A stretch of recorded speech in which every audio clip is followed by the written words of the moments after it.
உறவுகள் அனைவருக்கும் அன்பான வணக்கங்கள். ஸோ நிலா வந்துட்டு இந்த மாதிரி அழுதுகிட்டே சொல்லும்போது சோழனால் தாங்கவே முடியல, விடுங்க நம்ம பார்த்துக்கலாம் எதுவாக இருந்தாலும் அப்படின்றாங்க. இருந்தாலும் ராகவ் வந்து இந்த மாதிரி வந்து நிலாவை அழ வச்சுட்டானே அப்படிங்கிற மாதிரி சோழனுக்கு அந்த கோவம் இருந்துக்கிட்டே இருக்க நேராக வீட்டில் கொண்டு போய் நிலாவை விட்டுட்டு கொஞ்சம் நேரத்துலேயே வந்துட்டு சரிங்க எனக்கு இன்னொரு சவாரி இருக்குது நான் போயிட்டு வந்துடுறேன் அப்படிங்கிறாரு. சரிங்க அப்படின்னு சொன்னோன்னே இவங்களும் கிளம்பி போயிடுறாங்க. ஸோ சோழன் வந்துட்டு சவாரிக்கு போகாமல் அங்கே வந்து ராகவுக்காக வெயிட் பண்ணிட்டுருக்காரு. கரெக்டாக ராகவ் வந்துட்டு காருக்குள்ளே ஏறின உடனே சோழனும் உள்ளே போய் உட்காந்தோடனே இப்போ அவர் பார்த்துட்டு திட்டுறாரு, டே நீ எதுக்குடா ஏன் காரில் ஏறின, முதல்ல இறங்குடா அப்படிங்கிறாங்க. டே இருடா முதல்ல அப்படின்னு சொல்லிட்டு சாவியை டக்குன்னு எடுத்துட்டு இப்போ எப்படி நீ வண்டி எடுப்பான்னு நான் பார்க்குறேன் அப்படிங்கிறாங்க. டே தேவையில்லாமல் நீ பிரச்சனை பண்ணிட்டு இருக்க என்கிட்ட அப்படிங்கிறாங்க. யாருடா உங்ககிட்ட பிரச்சனை பண்ணிட்டு இருக்குது, நானே நிலா கிட்ட ஒவ்வொரு வார்த்தை பேசும்போதும் நிலா மனசு கஷ்டப்படாமல் பேசணும்னு பார்த்து பேசிட்டு இருக்கேன், நீ என்னென்னலாம் பேசி இன்னைக்கு என்கிட்ட அவங்க அப்படி சொல்லிட்டு அழுகுறாங்கடா, நிலாவே நீ அழ வச்சிட்டில, உனக்கு அவ்வளோதான் மரியாதை, இனிமேல் நான் நிம்மதியாக இருப்பேன், போன வாட்டியாவது உன்னை அடித்தப்போ நிலா அங்கே வேலைக்கு வரணுமேன்னு சொல்லி நான் யோசித்தேன், இனிமேல் நிலா அங்கே வேலைக்கு வரமாட்டாங்க அப்படின்னு சொல்லிட்டு நல்லாவே வந்துட்டு அடிச்சிடுறாரு. அடித்தோடனே அவருக்கு வந்துட்டு அப்படியே வாயிலேருந்து ரத்தமுமே வந்துடுது. அதை பார்த்துட்டு அப்படியே ராகவ் கோவத்திலே உட்காந்துருக்கும்போது, என்ன கோவப்படுறியா, கோவப்பட்டு என்ன பண்ணுவேன், போலீஸ் ஸ்டேஷன் போவியா இல்லை கோர்ட்டுக்கு போவியா, எங்கே வேணால் போ, நீ அனுப்பின எல்லாமே என்கிட்ட இருக்குது, உன்னால் முடிஞ்சதை நீ பார்த்துக்கடா அப்படின்னு சொல்லிட்டு அப்படியே அவர் கோவத்திலே கிளம்பிட்டு உனக்கு அவ்வளோதான் இனிமேல் வந்து பாரு நீ நிலா வாழ்க்கையில் அப்படின்னு சொல்லிட்டு மிரட்டிட்டு அவர் பாட்டுக்கு வீட்டுக்கு வந்துடுறாரு. வீட்டுக்கு வந்ததுக்கப்புறமா பார்த்தா எல்லாருமே சாப்பிட உட்காடுறாங்க. அப்படி சோழன் வந்து அப்படியே சந்தோஷமாக அவர் பாட்டுக்கு சாப்பிட்டு உட்காந்துருக்கும்போது நிலா பார்க்குறாங்க. என்ன சோழன் வழக்கத்தை விட ஏதோ கொஞ்சம் ஹாப்பியாக இருக்க மாதிரி இருக்கு அப்படிங்கிறாங்க. அப்படி அங்கே தெரியுது அப்படிங்கிறாங்க. அதான் அவங்க மூஞ்சிலே தெரியுது நல்லா அப்படிங்கிறாங்க. அதெல்லாம் ஒன்றும் இல்லைங்க, நான் எப்பவும் போல தான் இருக்கேன் அப்படிங்கிறாங்க. இல்லையே ஏதோ நடந்திருக்க, ஏதோ மறைக்கிறீங்க அப்படிங்கிறாங்க. ஏங்க நான் ஏங்க உங்ககிட்ட மறைக்க போகிறேன், அதெல்லாம் ஒன்றும் இல்லைங்க அப்படிங்கிறாங்க. இன்னும் இல்லைன்னா சந்தோஷம்தான் அப்படின்னு சொல்லிட்டு இப்போ சாப்பிட்றாங்க. இப்போ மறுநாள் காலையில் என்ன ஆகுதுன்னா, சேரன் வந்துட்டு சரிப்பா நீ பார்த்துரு நான் கிளம்பி போயிட்டு வந்துடுறேன்ப்பா அப்படிங்கிறாங்க. சரிங்கண்ணா போயிட்டு வாங்க அப்படிங்கிறாங்க. இப்போ சோழன் வந்து உட்காந்துட்டே இருக்காரு. என்ன நீங்கள் கிளம்பலையா அப்படிங்கிறாங்க. ஏங்க நீங்கள் மட்டும் வீட்டில் தனியாக இருக்கீங்க, எப்படிங்க இருந்துப்பீங்களா, நான் கிளம்பவா அப்படிங்கிறாங்க. தனியாக இருப்பேனா, அதான் அங்கிள் வீட்டில் தானே இருக்காரு, நான் அதெல்லாம் மேனேஜ் பண்ணிப்பேன், நீங்கள் போயிட்டு வாங்க அப்படிங்கிறாங்க. நிஜமா ஷுவராக தான் சொல்கிறீங்களா அப்படிங்கிறாங்க. என்ன நான் என்ன குழந்தையா என்கிட்ட இப்படி பேசிகிட்டு இருக்கீங்க, அதெல்லாம் நான் இருந்துப்பேன் போயிட்டு வாங்க அப்படிங்கிறாங்க. நடேசனும் அப்படியே பார்த்துட்டு, டே என்னடா என் மருமக என்ன வீட்டில் தனியாகவா இருக்குது, அதான் நான் இருக்கேன்ல அதெல்லாம் நான் பார்த்துக்கிறேன், நீ கிளம்பி போயிட்டு வா அப்படிங்கிறாங்க. சரிங்க அப்போ பார்த்துக்கோங்க அப்படின்னு சொல்லிட்டு இப்போ சோழனும் சவாரிக்கு கிளம்பி போயிடுறாரு. பல்லவன் வந்துட்டு கொஞ்ச நேரத்தில் கிளம்பிட்டு சரி நீ நான் கிளம்புறேன் அப்படிங்கிறாங்க. சரிடா பல்லவா அப்படின்னோடனே டைமை பார்க்குறாங்க. என்னடா எப்பவும் கிளம்பிடுவேன், இன்னைக்கு 10 நிமிஷம் லேட்டாக கிளம்புற அப்படிங்கிறாங்க. ஒன்றும் இல்லை நீ இன்னைக்கு ஃபஸ்ட்டு பீரியட் வந்துட்டு ஒன்றும் அந்தளவுக்கு நடத்த மாட்டாங்க, அதனால் பசங்களாம் நாங்கள்லாம் சேர்ந்து கொஞ்சம் லேட்டாக கிளம்பலான்னு கிளம்புறோம் நீ அப்படிங்கிறாங்க. பல்லவா படிப்பு முக்கியம்டா, நானும் ஒன்று கவனிச்சிட்டே இருக்கேன், ஃபோனையே நீ ரொம்ப ஸ்பெண்ட் பண்ணிட்டு இருக்க அப்படிங்கிறாங்க. நீ அதெல்லாம் ஒன்றும் இல்லை நீ நான் பார்த்துக்கிறேன் அப்படிங்கிறாங்க. சரி போயிட்டு வா அப்படின்னோடனே வரேன் நீ அப்படின்னு சொல்லிட்டு அப்போயுமே மொபைலை பார்த்துட்டே ஏதோ சாட் பண்ணிக்கிட்டே தான் போகிறாரு. நிலா அதையும் பார்க்குறாங்க. என்ன இவன் ஒரு மாதிரி பண்ணிட்டு இருக்கானே அப்படிங்கிற மாதிரி பார்க்குறாங்க. பட் அவங்க பாட்டுக்கு உள்ள ரூம்குள்ளே போயிடுறாங்க. ஸோ சேரன் வந்துட்டு அங்கே சைட்டில் ஒர்க் பண்ணிட்டு இருக்கும்போது கொஞ்ச நேரத்துலேயே சந்தா வந்து லஞ்ச் எடுத்துகிட்டு வரணும் அப்படின்னு சொல்லிட்டு எல்லாத்தையும் எடுத்துகிட்டு வந்துட்டு அங்கே உட்காந்துட்டு இருக்காங்க. அப்போது சேரன் வந்து சந்தா கிட்டே பேசிகிட்டு இருக்காங்க. பேசிகிட்டு இருக்கும்போதே இந்த மாதிரி சேரன் கேட்குறாரு, ஏன்பா நான் வந்து சொன்னதில் உனக்கு எதுவும் மனசு கஷ்டம்லாம் இல்லைல்ல அப்படிங்கிறாங்க. அப்போது சந்தா இருந்துட்டு அதெல்லாம் ஒன்றும் இல்லை, 6-7 மாதம் தானே சொல்லியிருக்கீங்க, ஒன்றும் பிரச்சனை இல்லை, முதல்ல அவங்க 2 பேரும் லைஃப்பில் சேரட்டும், அதுக்கப்புறமா நம்ம பார்த்துக்கலாம் அப்படிங்கிற மாதிரி அவங்களும் சிரிச்சுக்கிட்டே ஹிந்திலே சொல்கிறாங்க. அது சேரனுக்கும் கொஞ்சம் கொஞ்சம் புரியுது. சரிப்பா அப்படின்னு சொல்லிட்டு இப்போ எல்லாருமே சாப்பிட உட்காரலாம் அப்படின்னு சொல்லிட்டு சாப்பாடு எடுத்து வைக்கிறாங்க. அந்த நேரம் பார்த்து கரெக்டாக கால் வருது. கால் அட்டன் பண்ணிவிட்டு சேரன் பேசும்போது இந்த மாதிரி நாங்கள் பல்லவனோட காலேஜ்லேருந்து பேசுகிறோம் அப்படின்றாங்க. காலேஜ்லேருந்து பேசுகிறாங்கன்ட்டு அப்படியே ஒரு மாதிரி யோசிச்சுட்டு சொல்லுங்கள் சார் அப்படிங்கிறாங்க. சார் இங்கே பாருங்கள், உங்கள் தம்பி காலேஜ்க்கே வரதில்லை, 1 வாரம் அது காலேஜ்க்கு வந்து இப்படி கிளாஸ் அட்டன் பண்ணாமல் அட்டண்டன்ஸ் இல்லாமல் இருந்ததுன்னா எங்களால் எக்ஸாமே எழுத வைக்க முடியாது சார், நான் அதனால தான் என்னன்னு கேட்கலான்னு கூப்பிட்டேன் அப்படிங்கிறாங்க. சார் 1 வாரமாக காலேஜுக்கு வரலையா, என்ன சார் சொல்கிறீங்க அப்படிங்கிறாங்க. ஆமாம் சார் 1 வாரம் ஆச்சு அவன் காலேஜுக்கு வந்துட்டு, எக்ஸாம் வேறு பக்கத்தில் வந்துருச்சு, செமஸ்டர் வரும்போது இப்படிலாம் அட்டண்டன்ஸ் இல்லைனா எங்களால் எக்ஸாமே எழுத வைக்க முடியாது சார், பார்த்துக்கோங்க அப்படிங்கிறாங்க. சார் அப்படிலாம் ஒன்றும் பண்ணிடாதீங்க சார், கொஞ்சம் எனக்காக சார் நான் பார்க்குறேன் சார் அப்படிங்கிறாங்க. என்னென்னு பார்த்துட்டு நாளைக்கு கண்டிப்பாக காலேஜுக்கு வரணும் அவன் அப்படிங்கிறாங்க. சரிங்க சார் நான் பார்த்துக்கிறேன் அப்படின்னு சொல்லிட்டு இப்போ அப்படியே ஒரு மாதிரி யோசிச்சுட்டே இருக்கும்போது சந்தா என்னாச்சு அப்படின்னு கேட்குறாங்க. ஒன்றும் இல்லை, பல்லவன் டெய்லியும் காலேஜுக்கு கிளம்பி போகிறான், ஆனால் காலேஜ்லேருந்து 1 வாரமாக வரலன்னு சொல்கிறாங்க, ஒன்றும் புரியலையே அப்படிங்கிறாங்க. உடனே அனிஷும் பார்த்துட்டு என்ன பையா எங்கே போயிருப்பாரு அப்போ காலேஜுக்கு போகாமல் அப்படிங்கிறாங்க. எனக்கு ஒன்றும் புரியல அனிஷு அப்படிங்கிறாங்க. சரி பார்த்துக்கிறேன் விடு அப்படின்னு சொல்லிட்டு யோசிச்சுட்டே சரி நீங்கள் பார்த்துக்கோங்க, நான் அதை வீடு வரைக்கும் போயிட்டு வந்துடுறேன் அப்படின்னு சொல்லி அவர் கிளம்புறாரு. அப்போது சரிங்க பையா நான் பார்த்துக்கிறேன், நீங்கள் போயிட்டு வாங்க அப்படிங்கிறாங்க. சரி கிளம்பலாம் அப்படின்னு சொல்லிட்டு இவரும் கிளம்பி வீட்டுக்கு வராரு. வீட்டுக்கு வந்து பார்த்தா சோழன் வந்து கரெக்டாக சாப்பிட்றதுக்காக வீட்டுக்கு வந்திருக்காரு. என்னென்ன இந்த நேரத்தில் வந்திருக்க அப்படிங்கிறாங்க. டேய் பல்லவன் பல்லவன் காலேஜ்லேருந்து ஃபோன் பண்ணாங்கடா, நீ பல்லவனுக்கு எதுவும் பேசுனியா அப்படிங்கிறாங்க. பல்லவனுக்கா? இந்த நேரத்தில் அவன் காலேஜில் இருப்பானே, நான் எதுக்கு நான் இந்த நேரத்தில் பேச போகிறேன் அப்படிங்கிறாங்க. டேய் அவன் காலேஜுக்கே போகலையாண்டா அப்படின்னோடனே நிலா அப்படியே பார்க்குறாங்க. ஆனால் காலையில் கூட அவன் கிளம்பி போனானே, ஆனால் 10 நிமிஷம் லேட்டாக கிளம்பி போனான். நான் அப்போவே கேட்டேன், ஃபஸ்ட்டு பீரியட் ஒன்றும் இல்லை, அதனால் பசங்களாம் கொஞ்சம் லேட்டாக போகிறோன்னு சொல்லி சொன்னானேண்ணே அப்படிங்கிறாங்க. இல்லைப்பா, அவன் மேலே ஒரு கண்ணு வைக்கணும், அவன் என்ன பண்ணிட்டு இருக்கானே தெரியல. ஒரு வாரம் அதான்ப்பா அவன் காலேஜுக்கு வந்துட்டு முந்தா நாள் கூட ஏதோ புக்கு வாங்கணும்னு என்கிட்ட 2000 ரூபாய் வாங்கிட்டு போனான்ல அப்படிங்கிறாங்க. ஆமாண்ணே, எனக்கும் என்னமோ ஒரு மாதிரி டவுட்டாக தான் இருக்குது, எப்போ பாரு அவன் ஃபோன்லேயே தான் பண்ணிட்டு இருக்கான் அப்படிங்கிறாங்க. சோழன் அப்படியே யோசிக்கிறாரு. எனக்கு இந்த சந்தேகம் இருந்துச்சுங்க, நான் போய் அவன் ஃபோனை பார்த்தாலே அப்படியே திருப்பி வச்சுக்குவான், என்னென்ன என்னையவே பார்த்துட்டு இருக்காங்கிற மாதிரி பேசுவான். நம்ம வீட்டில் என்ன தான் கலவரம் நடந்தாலும் அவன் நம்ம குடும்பத்து மேலே ஒரு கான்சன்ட்ரேஷனே இல்லைங்க, பேருக்கு தான் அப்படியே பார்ப்பான் சிரிப்பான், ஆனால் ஃபோனில் தாங்க அவன் இருந்தான், நானும் கவனிச்சுட்டு தான் இருந்தேன் அப்படிங்கிறாங்க. சரிண்ணே, இப்போ அவன் எங்கே போயிருப்பான் அப்படிங்கிறாங்க. தெரியலையப்பா எனக்கு ஒன்றும் அப்படின்னு சொல்லி பேசிகிட்டு இருக்காங்க. ஸோ சரிண்ணே, இப்போ இதை சொல்கிறதுக்காக தான் நீ வந்தியா அப்படிங்கிறாங்க. ஆமாண்டா, எனக்கு ஒரு மாதிரியே இருந்துச்சு, சரி அதான் வீட்டுக்கு வந்து பார்த்துட்டு நீ இருந்தீங்கன்னா சொல்லிட்டு போகலான்னு வந்தேன்டா, வீட்டுக்கு எதுவும் வந்திருப்பானோன்னு பார்க்கலான்னு வந்தேன் அப்படிங்கிறாங்க. இல்லைண்ணா அவன் வீட்டுக்கெலாம் வரலை அப்படின்னு சொல்லிடுறாங்க. சரிடா நீ பார்த்துக்கோ, எனக்கு இன்னும் கொஞ்சம் வேலை இருக்குது, நான் போகிறேன் அப்படின்னு சொல்லிட்டு இங்கேருந்து கிளம்பி போகிறாரு. ஸோ கரெக்டாக சைட்டுக்குள்ளே போகும்போது பார்த்தா ராகவ் அங்கே நிற்கிறாரு. ராகவ் பார்த்தோன்னே அப்படியே ஒரு மாதிரி சேரன்னு பார்த்துட்டு வாங்க சார் அப்படிங்கிறாங்க. என்ன வாங்க சார், ஒர்க் டைமில் எங்கே போயிட்டு வரீங்க அப்படிங்கிறாங்க. ஒன்றும் இல்லை சார், ஒரு சின்ன பிரச்சனை, அதனால் வீடு வரைக்கும் போயிட்டு வந்தேன் அப்படின்னோடனே அப்படியே ஒரு மாதிரி யோசிக்கிறாரு. ஒருவேளை நிலா பிரச்சனையாக சொல்கிறாரோ அப்படின்ற மாதிரி அவர் யோசிச்சுட்டு, என்ன பிரச்சனை வேணால் இருக்கட்டும், வேலைக்கு வந்துட்டிங்கன்னா வேலையை தான் பார்க்கணும், உங்களை நம்பி ஒரு டிசைன் போட்டு கொடுத்தா நான் பதில் சொல்ல வேணாமா, இதுதான் நீங்கள் பண்ணியிருக்க லட்சணமா அப்படிங்கிறாங்க. சார் நீங்கள் கொடுத்த டிசைன் படி தானே சார் எல்லாம் பண்ணிகிட்ருக்கேன், எதுவும் இங்கே தப்பு நடக்கலையே சார் அப்படிங்கிறாங்க. தப்பு நடக்கலையா? கூடவே நீங்கள் இல்லைனா எப்படிங்க கரெக்டாக இருக்கும், இங்கே பாருங்கள் ஆளாளுக்கு என்னென்ன பண்ணிகிட்ருக்காங்கன்னு, அதெல்லாம் ஒழுங்காக பூசியிருக்காங்களான்னு பார்த்தீங்களா, இப்படி சொட்டையாக பூசிட்டு இருந்தாங்கன்னா எப்படி நான் வந்து ஒழுங்காக ஹேண்ட் ஓவர் பண்ணும்போது என் பேரில் கெட்ட பேர் ஆகும், என்ன நீங்கள் வேலை பார்க்குறீங்க அப்படின்னு சொல்லிட்டு இப்போ நிலா மேலே இருக்க கோவம் எல்லாத்தையும் வந்துட்டு சேரன் கிட்ட காட்டுறாரு. சேரனால் எதுவுமே பேச முடியல. தப்பு தான் சார், நான் ஏதோ முக்கியமானதுன்னு சொல்லிட்டு நான் அனிஷை பார்த்துக்க சொல்லிட்டு தான் சார் போனேன் அப்படிங்கிறாங்க. நான் அவர்கிட்டே அங்கே காட்டினேன் டிசைன்லாம், உங்ககிட்ட தானே சொன்னேன் எல்லாமே, உங்ககிட்ட சொன்னால் நீங்கள் தான் பொறுப்பாக இருக்கணும், இன்னொருக்கிட்ட நீங்கள் சொல்லிட்டு போனீங்கன்னா நீங்கள் உங்களுக்கு ஒரு அசிஸ்டன்ட் வச்சுருக்கீங்களா அப்படிங்கிற மாதிரி அவர் பேசுகிறாரு. சேரனால் எதுவுமே பேச முடியல. தப்பு தான் சார், நான் இனிமேல் பண்ண மாட்டேன் அப்படிங்கிறாங்க. ஒழுங்காக பாருங்க அப்படின்னு சொல்லிட்டு அவர் பாட்டி கிளம்பி போயிடுறாரு. ஸோ சோழன் இப்போ வீட்டில் இருந்துட்டு ஃப்ரெண்டுங்களுக்குலாம் கால் பண்ணி கேட்கலாம் அப்படின்னு சொல்லிட்டு ஒவ்வொரு ஃப்ரெண்டுக்காக ஃபோன் பண்ணி கேட்குறாங்க. அப்போ யாருமே வந்துட்டு இல்லை எனக்கு தெரியாது, அவன் காலேஜுக்கு வரலை, அவன் எங்கே போயிருக்கான்னு தெரியல அப்படிங்கிற மாதிரி ஒவ்வொருத்தரும் சொல்லிடுறாங்க. இவன் எங்கே போயிருப்பானே தெரியலையே அப்படின்னு சொல்லிட்டு ஒரு மாதிரி யோசனையிலே இருக்கார். அந்த நேரம் பார்த்து கரெக்டாக ஓனர் ஃபோன் பண்ணிடுறாரு. டேய் ஒரு சவாரி இருக்குடா, வாடா சீக்கிரம் அப்படிங்கிறாங்க. இதை வந்துடுறேனே, சாப்பிட வந்தேன் வரேனே அப்படிங்கிறாங்க. சீக்கிரம் வாடா, இன்னும் ஒரு 10 நிமிஷத்தில் பிக்கப் பண்ண சொல்லி வந்திருக்காங்க அப்படிங்கிறாங்க. சரிண்ணே, நீ அட்ரஸ் எல்லாத்தையும் அனுப்பி விடுனே, நான் அந்த கிளம்புறேன் அப்படிங்கிறாங்க. சரிடா அப்படின்னு சொல்லிட்டு அவரும் அனுப்பிடுறாரு. சரின்னு சொல்லிட்டு கஸ்டமரை பிக்கப் பண்ணலாம் அப்படின்னு சொல்லிட்டு அவர் போயிட்டுருக்காரு. ஸோ அப்போ போயிட்டு இருக்கும்போது பார்த்தா இடையிலே வந்துட்டு ரொம்ப தண்ணி தாகமாக இருக்குன்னு சொல்லிட்டு வாட்டர் பாட்டில் வாங்கலான்னு சொல்லிட்டு இடையில போய் வாட்டர் பாட்டில் வாங்கி இப்படி குடிச்சிட்டு நிற்கிறாரு. அந்த நேரம் பார்த்து கரெக்டாக வந்துட்டு ஒரு ஹோட்டலுக்குள்ளே அந்த லாட்ஜில் இருந்து வந்துட்டு பல்லவனை சட்டையை பிடிச்சி இழுத்துட்டு வராங்க. அதை பார்த்ததுமே இவருக்கு வந்து ரொம்பவுமே ஷாக் ஆயிடுது. டக்குன்னு ஓடி போகிறாரு. போயிட்டு சார் என்ன சார் பல்லவா நீ எப்படிடா இங்கே அப்படின்னு சொல்லி கேட்குறாரு. போலீஸ் உடனே இருந்துட்டு டேய் வழியை விடு, எதுவாக இருந்தாலும் நீ ஸ்டேஷனில் வந்து பேசிக்க அப்படிங்கிறாங்க. சார் ஸ்டேஷனுக்கா சார் அவன் படிக்கிற பையன் சார், என்ன சார் ஸ்டேஷனுக்குலாம் கூப்பிட்டு போகிறீங்க அப்படிங்கிறாங்க.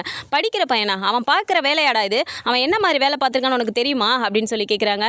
சார் அப்படி என்ன சார் பண்ணாமல், அதுவும் இல்லாமல் இங்கே எதுக்குடா நீ வந்த அப்படின்னு சொல்லி கேட்குறாங்க. பல்லவன் அப்படியே அழுதுகிட்டே நிற்கிறாங்க. அண்ணா நான் எதுவுமே பண்ணலண்ணே அப்படிங்கிறாங்க. எதுவுமே பண்ணலையா? எதுவுமே பண்ணாமல் ஒரு பொண்ணு கூட உனக்கு ரூமில் தனியாக என்னடா வேலை, அதுவும் லாட்ஜில் வந்து அப்படின்னு சொல்லிட்டு திட்டுறாங்க. அப்படி சோழனுக்கு அப்படி ஒரு மாதிரி பக்குன்னு ஆகுது. பொண்ணு கூடயா சார், என்ன சார் சொல்லிட்டு இருக்கீங்க அப்படிங்கிறாங்க. ஆமாம், இவன் ஒரு பொண்ணு கூட இங்கே இருந்தான், நாங்கள் இங்கே ட்ரக்ஸ் யூஸ் பண்ணுறாங்கன்னு சொல்லிட்டு எங்களுக்கு இன்ஃபர்மேஷன் கிடைச்சதுனால நாங்கள் அதை படிக்கலான்னு சொல்லி தான் வந்தோம். பார்த்தா தோரா வந்துட்டு ஒரு பொண்ணு கூட இங்கே உட்காந்துட்டு இருக்காரு அப்படின்னு சொல்லி சொல்கிறாங்க. அப்படி சோழனுக்கு ஒரு மாதிரி ஆகுது. டேய் என்னடா சொல்லிட்டு இருக்காங்க, யாரா அந்த பொண்ணு, எதுக்குடா நீ இங்கே வந்த, என்னடா உன் வயசு அப்படிங்கிறாங்க. அண்ணா சத்தியமான எதுவும் தப்பாலாம் பண்ணலண்ணே, சும்மா தானே நாங்கள் இங்கே வந்தோம் அப்படிங்கிறாங்க. சும்மா வந்தியா, என்னடா அப்படின்னு சொல்லி பேசிகிட்டு இருக்கும்போதே நீங்கள் உங்கள் பாச கதையெல்லாம் அப்புறமா பேசிக்கோங்க, எதுவாக இருந்தாலும் ஸ்டேஷனுக்கு வாங்க அப்படின்னு சொல்லிட்டு இப்போ பல்லவனை பிடிச்சி இழுத்துட்டு போயிடுறாங்க. பொண்ணு கூட அப்படிங்கும்போது அப்படியே சோழன் கன்ஃபியூஸ்டாக நின்றுட்டே இருக்கும்போது பார்த்தா காயத்ரி அங்கேருந்து அழுதுகிட்டே வராங்க. பார்த்த உடனே இங்கே சோழனுக்கு ஒரு மாதிரி ஆகுது. காயத்ரி இங்கே என்ன பண்ணுறா அப்படின்ட்டு அப்படியே பார்க்குறாரு. நேராக சோழன் கிட்ட வராங்க. காயத்ரி நீ என்ன இங்கே பண்ணிட்டு இருக்க அப்படிங்கிறாங்க. இல்லை பல்லவன் கூட தான் நான் இருந்தேன் அப்படிங்கிறாங்க. பல்லவன் கூட இருந்தியா, நீ எதுக்கு பல்லவன் கூட வந்த அப்படிங்கிறாங்க. என்னை மன்னிச்சிருங்க சோழன், நானும் பல்லவனும் லவ் பண்ணுறோம், அதனால தான் நாங்கள் இங்கே வந்தோம் அப்படின்றாங்க. லவ் பண்ணுறீங்களா? லவ் பண்ணுறீங்கன்னா இங்கே உங்களுக்கு என்ன வேலை அப்படிங்கிறாங்க. அப்போ தான் காயத்ரி சொல்கிறாங்க எல்லாத்தையும் எல்லாத்தையும். இல்லை, நாளைக்கு நான் திருவண்ணாமலைக்கு எங்கள் ஊருக்கு போகிறதா இருந்தேன், அதனால பல்லவன் வந்துட்டு இன்னைக்கு ஒரு நாள் என் கூட இருன்னு சொல்லி சொன்னான். ஊருக்கு போயிட்டு நான் வரதுக்கு 1 வாரம் ஆகும், அதனால சரி ஒரு நாள் இருக்கணும்னு சொன்னதுனால எங்கே போகிறதுன்னு எங்களுக்கு தெரியல. அவனுக்கு உங்களை நினச்சா ரொம்ப பயம், அண்ணனுங்க எங்கேயாவது பார்த்துருவாங்களோ வெளியில் போனான்னு சொல்லிட்டு அவன் பயந்துட்டு இருந்தான். அப்போ தான் என் ரூம் எங்கள் வீட்டில் இருக்கலாம் அப்படின்னாலும் என் ஃப்ரெண்ட்ஸ் அங்கே இருக்காங்க, அதனால வீட்டுக்கும் கூப்பிட்டு போக முடியல. அதனால அவனோட ஃப்ரெண்டு தான் சொன்னான், என்னோட ரூம் இங்கே சும்மா தானே இருக்க, நீங்கள் வேணால் அங்கே போங்கன்னு சொல்லிட்டு அவன் ஃப்ரெண்டு சொன்னதுனால தான் என்னை இங்கே கூப்பிட்டு வந்தான் அப்படிங்கிறாங்க. உனக்குலாம் கொஞ்சம் கூட அறிவே இல்லையா காயத்ரி? ஒரு வாட்டி தான் நீ பட்டியை திரும்ப திரும்ப அதே தான் பண்ணுவியா அப்படிங்கிறாங்க. இங்கே பாருங்க சோழன், நீங்கள் பண்ணது தப்புன்னா நான் பண்ணதையும் தப்புன்னு சொல்லாதீங்க அப்படிங்கிறாங்க. இரு இப்போ நான் என்ன தப்பாக பண்ணிட்டேன் அப்படிங்கிறாங்க. நீங்கள் ஏற்கனவே என்னை ஏமாத்துனீங்களா அப்படிங்கிறாங்க. இங்கே பாரு காயத்ரி, நான் ஏற்கனவே உங்ககிட்ட வந்து அதுக்கு மன்னிப்பு கேட்டேன். என் ஒய்ஃபை வந்து பொசசிவ் ஆக்கணும்னு சொல்லிட்டு தான் நான் தெரியாமல் பண்ணிட்டேங்கிற மாதிரி உங்ககிட்ட நான் மன்னிப்பும் கேட்டேன். அதுக்கப்புறம் நீ பல்லவன் கூட எப்படி பழகுன அப்படிங்கிறாங்க. ஐயோ ப்ளீஸ் சோழன் புரிஞ்சுக்கோங்க, நான் இது நல்லா யோசிச்சு முடிவெடுத்து தான் பல்லவனும் நானும் உண்மையாக தான் நாங்கள் லவ் பண்ணுறோம், தயவு செஞ்சு பல்லவன் எப்படியாவது காப்பாற்றுங்க அப்படின்னு சொல்லிட்டு அவங்களும் ஒரு சைடு அழுகுறாங்க. என்ன பண்ணுறதுனே புரியல. கூட இருந்த லேடி போலீஸ் என்ன பண்ணுறாங்க, நீ என்ன இங்கே பண்ணிட்டுருக்க, நீயும் வா ஸ்டேஷனுக்கு அப்படிங்கிறாங்க. சோழன் அப்படியே பார்த்துட்டு, மேடம் பொம்பளை பிள்ளையெல்லாம் எதுக்கு ஸ்டேஷனுக்கு கூப்பிட்றீங்க அப்படிங்கிறாங்க. பொம்பளை பிள்ளைய ஸ்டேஷனுக்கு கூப்பிட்றேன்னா பொம்பளை பிள்ளைக்கு லாட்ஜில் என்ன வேலை அப்படின்னு சொல்லிட்டு அப்படியே காயத்ரியுமே கூட்டிகிட்டு போயிடுறாங்க. இப்போ என்ன பண்ணுறதுனே தெரியாமல் டக்குனு சேரனுக்கே ஃபோன் அடிக்கிறாரு. ஆனால் இந்த மாதிரி ஆயிடுச்சுண்ணே அப்படின்னு சொன்னோன்னே அவருக்கு ரொம்பவுமே ஷாக் ஆகுது. என்னடா சோழா சொல்கிற அப்படின்னோடனே, ஆமாண்ணே இங்கே தான் அவன் இருந்தான், இப்போ தானே போலீஸ் கூப்பிட்டு போயிருக்காங்க, ஸ்டேஷனுக்கு போகணுண்ணே, நீ உடனே வரியா அப்படிங்கிறாங்க. இப்போ என்ன பண்ணுறதுனே யோசிக்காமல், சரி அனிச்சு நீ பார்த்துக்கோ, இந்த பல்லவன் ஸ்டேஷன் வரைக்கும் கூப்பிட்டு போயிட்டாங்களா, நான் போகிறேன் அப்படிங்கிறாங்க. பையா என்ன பையா சொல்கிறீங்க, ஸ்டேஷனுக்கு போகிறீங்களா, ஏதாவது பிரச்சனையா அப்படிங்கிறாங்க. அதெல்லாம் நான் பார்த்துக்கிறேன் அனிஷு, நான் அந்த ராகவ் எதுவும் திரும்ப வந்தால் எனக்கு எது நடந்தாலும் பரவாயில்ல, வேலையே போனாலும் பரவாயில்ல, நான் வேறு எங்கேயாவது கூட பார்த்துப்பேன், எனக்கு என் தம்பி தான் முக்கியம், நான் கிளம்புறேன் அப்படின்னு சொல்லிட்டு அவர் டக்குன்னு சட்டை எடுத்து மாட்டிட்டு அவரும் கிளம்பிடுறாரு. ஸோ சோழன் வந்துட்டு வீட்டுக்குமே ஃபோன் பண்ணி சொல்லிடுறாரு நிலாவுக்கு, அப்புறம் பாண்டிக்கு எல்லாருக்குமே சொல்லும்போது இப்போ நிலாவுக்கு ரொம்பவுமே ஷாக் ஆகுது. என்ன சொல்கிறீங்க சோழன் அப்படிங்கிறாங்க. ஆமாங்க இந்த மாதிரி ஸ்டேஷனில் வச்சுருக்காங்க, நான் இப்போ போயிட்டுருக்கேன், அண்ணனுக்கு சொல்லிட்டேன் வந்துட்டுருக்கு, இதோ பாண்டிக்கு நான் சொல்லிட்டேங்க அப்படிங்கிறாங்க. நான் வரவா கிளம்பி அப்படிங்கிறாங்க. எங்கங்க நீங்கள் இவ்வளோ தூரம்லாம் வந்து அலைய வேணாம், நான் பார்த்துக்கிறேன் அப்படின்னு சொல்லிடுறாங்க. நடேசன் இதை பார்த்துட்டு போய் கேட்குறாரு, ஏமா என்னம்மா நடந்துச்சு அப்படிங்கிறாங்க. அங்கிள் பல்லவனை போலீஸ் அரெஸ்ட் பண்ணிட்டாங்களா அப்படிங்கிறாங்க. பல்லவனையா, அவன் காலேஜுக்கு தானேமா போனான், அப்போ காலேஜுக்கும் போகலன்னு ஃபோன் பண்ணாங்கன்னா இந்த பையன் என்னமோ பண்ணுறாமா அப்படிங்கிறாங்க. என்ன நடந்ததுன்னு தெரில அங்கிள், ஆனால் ஒரு பொண்ணு கூட இருந்ததா சொல்லி அரெஸ்ட் பண்ணியிருக்காங்களாம் அப்படின்னோடனே அப்படியே அவர் தலையிலே அடிச்சுக்கிறாரு. என்னம்மா இவன் முளைச்சி 3 எல்லாம் விடலை, படிக்கிற வயசில் இவனுக்கு இதெல்லாம் தேவையா அப்படிங்கிறாங்க. அங்கிள் தப்பாக பேசாதீங்க அங்கிள், உங்களோட வளர்ப்பு இல்லையா அது எப்படி தப்பாக போகும் அப்படிங்கிறாங்க. ஏமா நீ என்னம்மா பேசிகிட்டு இருக்க, என்னோட வளர்ப்புனாலும் எவன் இந்த காலத்தில் என்னென்ன பண்ணுறானே தெரிய மாட்டேங்குதே அப்படிங்கிறாங்க. சரி அங்கிள் எதுவாக இருந்தாலும் அங்கே போய் பார்த்துட்டு பேசிக்கலாமே அப்படிங்கிறாங்க. நீ எங்கம்மா இப்போ கிளம்புற, பொம்பளை பிள்ளை ஸ்டேஷனுக்குலாம் நீ போவேன், நீ இங்கே இரு அப்படிங்கிறாங்க. அங்கிள் என்ன பேசுகிறீங்க, சோழன் அந்த மாதிரி பிடிச்சி வச்சுருந்தப்ப நம்ம அங்கே போக தானே செஞ்சோம், அதுக்காக போகாமல் இருக்க முடியுமா, நீங்கள் வாங்க நம்ம கிளம்பலாம் அப்படிங்கிறாங்க. நீ எங்கே சொன்னால் கேட்க போகிற, சரி வா போகலாம் அப்படின்னு சொல்கிறாங்க. சரின்னு இவங்களும் கிளம்பி அங்கே வந்துடுறாங்க. இப்போ ஸ்டேஷனுக்கு போனதுக்கப்புறமா பார்த்தா இப்போ சோழன் ஆல்ரெடி அங்கேயே இருக்காரு, சேரன் எல்லாருமே இப்போ அங்கே வந்துடுறாங்க. இப்போ காயத்ரியை பார்த்த உடனே நிலாவுக்கு தூக்கி வாரி போடுது. காயத்ரியா அப்படிங்கிறாங்க. பாருங்க நம்ம இவ்வளோ நாளாக சந்தேகப்பட்டு இருந்தோம்ல, ஃபுல்லாக ஃபோன்லேயே அவன் இருக்கானு, முழுக்க சார் காயத்ரி கூட தான் சாட்டிங்கில் இருந்திருக்காரு அப்படிங்கிறாங்க. காயத்ரி கூட எப்படி, அதுக்கு எதுக்கு அங்கே லாட்ஜுக்கெலாம் போனாங்க அப்படிங்கிறாங்க. ஏங்க அது அவன் ஃப்ரெண்டு சொல்லி ஏற்றி விட்டுருப்பான் போல், இந்த பொண்ணு எங்கே திருவண்ணாமலைக்கு அவங்க ஊருக்கு போகிறேன்னு சொன்னனால ஒரு நாள் இருக்கிறதுக்காக அவங்க அங்கே போயிருக்காங்க அப்படிங்கிறாங்க. ஐயோ என்ன மாதிரி வேலை பார்க்குறான் அப்படின்னு சொல்லிட்டு அவங்க டென்ஷன் ஆகி கத்துறாங்க. இப்போ எல்லாரையும் பார்த்தோன்னே எல்லாருக்கிட்டையும் போயிட்டு அண்ணி எப்படியாவது என்ன காப்பாற்றுங்க அண்ணி, நான் எதுவும் தப்பு பண்ணல அண்ணி அப்படிங்கிறாங்க. பேசாதல பல்லவா, உனக்கு லாட்ஜில் போய் என்ன வேலை அப்படின்னு சொல்லிட்டு, அதுவும் காயத்ரி கூட்டு போயிருக்க, உனக்குலாம் அறிவே இல்லையா அப்படின்னு சொல்லி திட்டுறாங்க. நடேசன் இதெல்லாம் பார்த்துட்டே இருந்துட்டு, ஏமா அறிவு இருக்கிறவனா இருந்தால் இப்படி செஞ்சிருப்பானா முதல்ல அப்படின்னு நடேசன் திட்டும்போது இப்போ பல்லவன் இருந்துட்டு, தப்பாக பேசாதீங்க, நானும் அந்த பொண்ணு உண்மையாகவே லவ் பண்ணுறோம் அப்படிங்கிறாங்க. இப்போ நடேசனுக்கு கோவமே வந்துடுது, ஓங்கி கண்ணத்திலே அறைய போயிடுறாரு. நிலா வந்து டக்குன்னு அங்கிள் என்ன பண்ணுறீங்க அப்படிங்கிறாங்க. என்னம்மா பெருசாக லவ் பண்ணுறேன்னு சொல்லிட்டு இருக்கான், லவ்னா என்னன்னு தெரியுமாடா முதல்ல உனக்கு, கட்டின பொண்டாட்டியை வீட்டில் வச்சுக்கிட்டு இத்தனை மாசமாக 1 வருஷம் ஆக போகுதுடா, இருந்தாலும் வீட்டில் கூடவே வச்சுக்கிட்டு மனசால லவ் பண்ணிட்டு இருக்கான் பாருடா சோழன், அவன் தான்டா உண்மையாக லவ் பண்ணுறான், நீ எல்லாம் என்னடா லவ் பண்ணுற, இப்போ தான் அந்த பொண்ணு கூட பேசிக்கிட்டு இருந்தான்னு சொல்லிட்டு அந்த பிரச்சனையாகி அவன் போய் மன்னிப்பு கேட்டு வந்தான், நிலாவை கூட்டு போய் அந்த பிரச்சனையை நிலா தான் சரி பண்ணுச்சு. அதுக்கப்புறமா இந்த ஒரு 2 மாதத்தில் லவ் பண்ணேன்னு சொல்லிட்டு லாட்ஜ் வரைக்கும் கூட்டு போயிருக்கேடா, நீ எல்லாம் பண்ணுறதுக்கு பேர் லவ்வாடா அப்படின்னு சொல்லிட்டு அவர் திட்டுறாரு. அப்படின்னு நிலா பார்க்குறாங்க, சோழனையும் பார்க்குறாங்க. அவர் ஒரு வார்த்தைக்காக சொன்னாலும் சோழனோட லவ் அப்படிங்கிறத வந்துட்டு அங்கே அவர் ஒரு பெருசாக சொன்னது வந்துட்டு ஒரு வார்த்தைக்காக சொன்னாலும் அது வந்து நிலாவுக்கு ரொம்பவுமே டச் ஆகுது. அப்படியே சோழனை பார்க்குறாங்க. சோழனும் அப்படியே பார்த்துட்டு அப்படியே ஒரு மாதிரி நிற்கிறாரு. இப்போ காயத்ரி அழுதுகிட்டே நிற்கும்போது நிலா போய் பேசுகிறாங்க, சார் அந்த பொண்ணை விட்டுருங்களேன், படிக்கிற பசங்கள்ல அப்படிங்கிறாங்க. அது எப்படிம்மா விட போட முடியும், நீ யாருமா அந்த பொண்ணுக்கு அப்படிங்கிறாங்க. இல்லை அந்த பொண்ணு எனக்கு தெரிஞ்ச பொண்ணு தான் அப்படிங்கிறாங்க. தெரிஞ்ச பொண்ணுனா அதெல்லாம் முடியாது, அவங்க அப்பா அம்மா வரணும், நான் சொல்லியிருக்கேன், அவங்க அப்பாவுக்கு அந்த பொண்ணு ஃபோன் பண்ணியிருக்கு, வந்துட்டு இருக்காங்க, வரட்டும் அப்படிங்கிறாங்க. அப்பாவுக்கு ஃபோன் பண்ணியிருக்காங்களா, சரி ஓகே அப்படின்னு சொல்லிட்டு நிற்கிறாங்க. இப்போ காயத்ரி ஒரு சைடு தனியாகவே நின்று அழுதுகிட்டே இருக்காங்க. நிலாவுக்கு பார்க்குறதுக்கும் பாவமாக இருந்தாலும் கோவத்தில் அவங்க பாட்டுக்கு போய் பேசக்கூட மாட்டேங்கிறாங்க. ஸோ சாயந்தரம் வரைக்கும் போயிடுது, அங்கே ஒரு 4-5 மணி நேரம் ஆயிடுது. அதுக்கப்புறமா பார்த்தா திடீர்னு வந்துட்டு மனோகர் உள்ளே வராரு. வேக வேகமாக ஸ்டேஷனுக்கு உள்ளே வந்த உடனே பார்த்தா நிலா வந்து அப்படியே ஷாக் ஆகி நிற்கிறாங்க. சோழன் பார்த்துட்டு, என்னங்க உங்கள் அப்பா வந்திருக்காருங்க அப்படிங்கிறாங்க. ஒன்றும் தெரியலையே சோழன், எனக்கும் புரியல அப்படிங்கிறாங்க. வேக வேகமாக வந்தவர் இவங்க யாரையுமே பார்க்காம நேராக போலீஸ்கிட்ட போயிட்டு, சார் இங்கேருந்து எனக்கு கால் பண்ணியிருந்தாரு இன்ஸ்பெக்டர், என் பொண்ணு இங்கே இருக்காங்கன்னு சொல்லிட்டு அப்படிங்கிறாங்க. உங்கள் பேர் என்ன, யாரை பார்க்க வந்திருக்கீங்க அப்படிங்கிறாங்க. காயத்ரி, நான் காயத்ரியோட அப்பா அப்படின்னு சொன்னோன்னே நிலாவுக்கு அப்படியே பயங்கர ஷாக் ஆகுது. என்னது காயத்ரியோட அப்பாவா அப்படின்னு சொல்லிட்டு இப்போ டக்குன்னு காயத்ரி பார்க்குறாங்க. காயத்ரி அவர் யார் அப்படிங்கிறாங்க. என்னோட அப்பா தான் நிலா அப்படிங்கிறாங்க. அப்படியே ஒரு மாதிரி ஆகுது. பல்லவனுக்குமே அந்த நேரம் தான் ஷாக் ஆகுது. என்னது இவர் தான் வந்து காயத்ரிக்கும் அப்பாவா, இவர் நம்ம அண்ணியோட அப்பாவாச்சே அப்படிங்கிற மாதிரி அவர் பார்க்குறாரு. டக்குன்னு இவர் வேகமாக போயிட்டு இப்போ வேகமாக காயத்ரிக்கிட்டே போயிட்டு ஓங்கி பலார்னு ஒரு அறை விட்டுறாரு. என்ன மாதிரி வேலை பார்த்துட்டு இருக்க, உன்னை யார் முதல்ல அங்கெல்லாம் போக சொன்னது, யார் கூட நீ போன அப்படின்னோடனே இப்போ இந்த சைடு அங்கே அப்படி கையை காட்டினோன்னே திரும்பி பார்த்தா பல்லவன் நிற்கிறான். பல்லவன் கூடயே வந்துட்டு எல்லாரும் நிற்கும்போது நிலாவையுமே அவர் பார்த்துடுறாரு. பார்த்த உடனே அவருக்குமே ஒரு மாதிரி அதிர்ச்சி ஆகுது. நிலா இங்கேயா, அதுவும் இவன் கூடயா அப்படின்னு சொல்லிட்டு ஒரு மாதிரி ஆகும்போது நிலாவுக்கு அப்படியே அழுகை ஆத்திரமும் தாங்க முடியல. இந்த மாதிரி ஒரு இது எப்படி நடந்திருக்கும், நம்மளும் அண்ணனும் மட்டும் தானே, காயத்ரிக்கு அப்பான்னு இவர் எப்படி வர முடியும் அப்படின்னு சொல்லிட்டு அப்படியே பார்க்குறாங்க. இப்போ நிலா நேராக காயத்ரி கிட்ட, நிஜமாவே இவர் உன்னோட அப்பாவா அப்படிங்கிறாங்க.